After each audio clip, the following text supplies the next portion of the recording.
السلام عليكم ورحمة الله. بسم الله الرحمن الرحيم. الحمد لله رب العالمين، وأفضل الصلاة وأتم السلام على سيدنا محمد أشرف المرسلين وعلى آله وأصحابه أجمعين والتابعين ومن تبعهم بإحسان إلى يوم الدين. പ്രിയമുള്ള സഹോദരങ്ങളെ, പരിശുദ്ധവും പരിപാവനവുമായ മുഹറം മാസത്തിലാണ് നാം ഉള്ളത്. പുതുവർഷത്തിലെ ആദ്യത്തെ മാസം. ഈ മാസത്തിലെ 10 ദിവസം, ആദ്യത്തെ 10 ദിവസം നോമ്പെടുക്കൽ വളരെ പ്രധാനപ്പെട്ട സുന്നത്ത് തന്നെയാണ്. അതിലേറെ പ്രധാനപ്പെട്ടതാണ് മുഹറം 9-നും 10-നും നോമ്പെടുക്കുക എന്നുള്ളത്.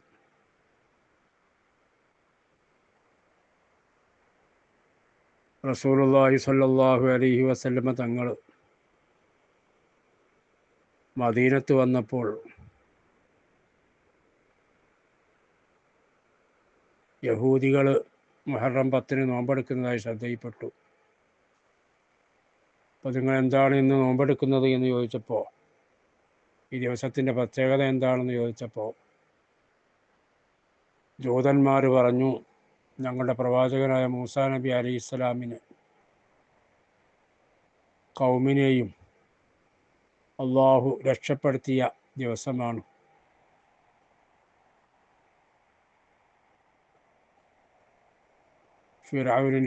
ഫിർഔനിൻ്റെ അനുയായികളുടെയും ഷെറിനെ തൊട്ട് നൈൽ നദിയുടെ മുറിച്ചു കടന്നു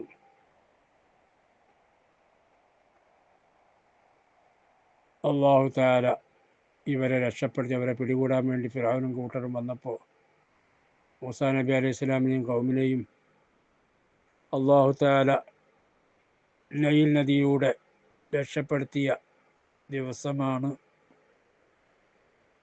അതിന് ശുക്രായി, അള്ളാഹുവിന് ശുക്രായി കൊണ്ടാണ് ഞങ്ങൾ നോമ്പെടുക്കുന്നത് എന്ന് പറഞ്ഞപ്പോൾ റസൂലുള്ളാഹി സ്വല്ലല്ലാഹു അലൈഹി വസല്ലം തങ്ങൾ പറഞ്ഞു, വനഹ്നു ഹഖ്ഖു ബിമൂസാ മിൻകും, മൂസാ നബി അലൈഹി സ്വലാമിനോട് നിങ്ങളെക്കാൾ ഏറ്റവും കൂടുതൽ കടപ്പാട് ഉള്ളവനാണ് ഞങ്ങൾ.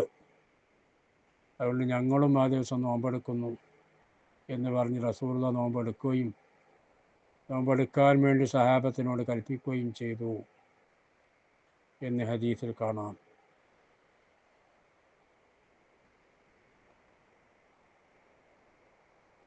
മറ്റൊരു ഹദീസിൽ കാണാം, മുഹറം 10-ൻ്റെ നോമ്പ് ഒരു വർഷത്തെ ദോഷം പൊറുപ്പിക്കും.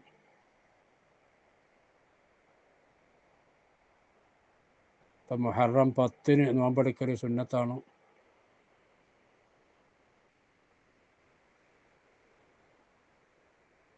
അങ്ങനെ കുറേ കാലം അങ്ങനെ 10-ന് നോമ്പെടുത്ത് പിന്നീട് യഹൂദികളുമായിട്ട് അങ്ങനെ യോജിച്ച് പോകാമെന്നുള്ള നിലക്ക് അങ്ങനെ 10-ന് മാത്രം നോമ്പെടുത്ത് പോന്നു.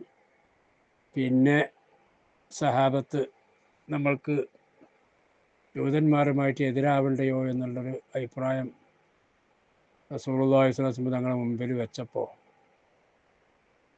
അപ്പോൾ റസൂലുള്ളാഹി സ്വല്ലല്ലാഹു അലൈഹി വസല്ലം തങ്ങൾ പറഞ്ഞു, ലഇൻ ബഖീതു ഇലാ ഖാബിലിൻ ലഅസുമന്ന താസിഅ, അടുത്ത കൊല്ലത്തേക്ക് ഞാൻ ജീവിച്ചിരിപ്പുണ്ടെങ്കിൽ തീർച്ചയായും ഞാൻ 9-നും നോമ്പെടുക്കുമെന്ന് റസൂലുള്ളാഹി സ്വല്ലല്ലാഹു അലൈഹി വസല്ലം തങ്ങൾ പഠിപ്പിച്ചതായിട്ട് കാണാം.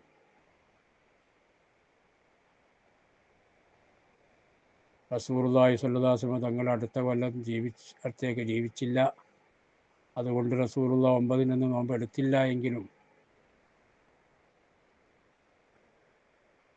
റസൂലുള്ളാഹി സ്വല്ലല്ലാഹു അലൈഹി വസല്ലം തങ്ങളുടെ ആ വാക്ക് തന്നെ നമുക്ക് തെളിവാണ്. അതനുസരിച്ച് 9-നൊന്നും നമ്മൾ നോമ്പെടുക്കേണ്ടവരാണ്. റസൂലുള്ളാഹി സ്വല്ലല്ലാഹു അലൈഹി വസല്ലം തങ്ങളുടെ വാക്കിനോട് പിൻപറ്റിയിട്ടും യഹൂദികളോട് എതിരായിട്ടും അങ്ങനെ യഹൂദികൾ ഒരു ദിവസം നോക്കുമ്പോൾ നമ്മൾ 2 ദിവസം നോറ്റ് അവരോട് എതിരാവുക എന്ന ഹിക്മത്താണ് അതിൻ്റെ പിന്നിലുള്ളത്. അല്ലെങ്കിലും പ്രധാനപ്പെട്ട ദിവസം തന്നെയാണ്. കാരണം 10 ദിവസത്തിൽപ്പെട്ട ദിവസം തന്നെയാണ്. പവിത്രമായ മാസത്തിൽപ്പെട്ട ദിവസങ്ങളാണ്. ആ നിലക്കൊക്കെ ബഹുമാനമുണ്ട്.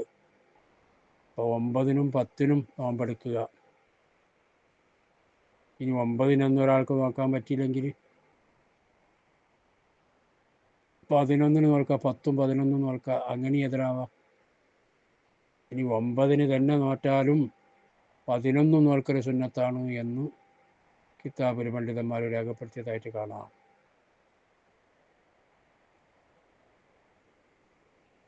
അത് ഏതാണ് ദിവസം, അതിനാണ് ഇപ്പം നമുക്ക് അഭിപ്രായ വ്യത്യാസമുള്ളത്. ഒമാൻ ഒഴികെയുള്ള ഗൾഫ് രാജ്യങ്ങളിൽ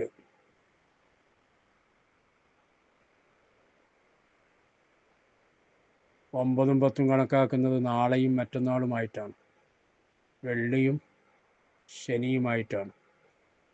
അപ്പം അവരൊക്കെ അതനുസരിച്ച് നോമ്പെടുക്കാൻ ശ്രമിക്കുക.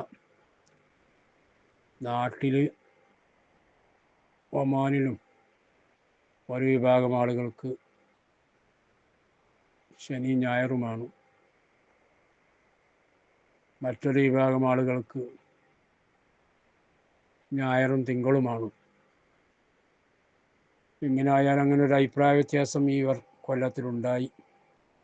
അത് കാരണമായി നമ്മൾ ഖാദിമാരെ ആക്ഷേപിക്കാനോ പണ്ഡിതന്മാരെ ആക്ഷേപിക്കാനോ പോകണ്ട.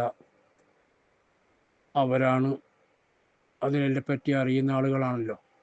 അവർ വിധിച്ചാൽ ആ വിധി നമ്മൾ അനുസരിച്ച് ഓരോ നാട്ടിലുമുള്ളവർ അവരെ ഖാദി എന്താണ് പറയുന്നത് അതനുസരിച്ച് കൊണ്ട് അമൽ ചെയ്യുക. നമ്മൾക്ക് അല്ലാഹു തആല നമ്മളെ നിയ്യത്തനുസരിച്ച് അതിനൊക്കെ കൂലി തരും.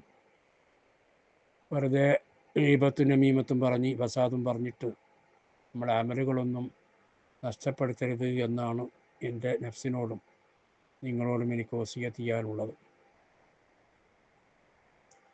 അല്ലാഹു സുബ്ഹാനഹു വ തആല ഈ പരിശുദ്ധമായ ദിവസങ്ങളിൽ നോമ്പെടുക്കാനും മറ്റ് അമലുകളൊക്കെ ചെയ്യാനുള്ള തൗഫീഖ് പ്രദാനം ചെയ്യുമാറാകട്ടെ. റഹ്മാനായ റബ്ബേ,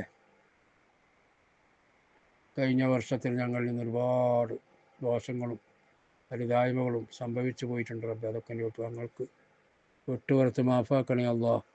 ഈ പുതുവർഷത്തിൽ ഖൈറായ കാര്യങ്ങൾ കൂടുതൽ ചെയ്യാനും അതിലുള്ള ആഫിയത്തും ഞങ്ങൾക്ക് ഇനി പ്രദാനം ചെയ്യണേ അല്ലാഹ്. റഹ്മാനായ റബ്ബേ,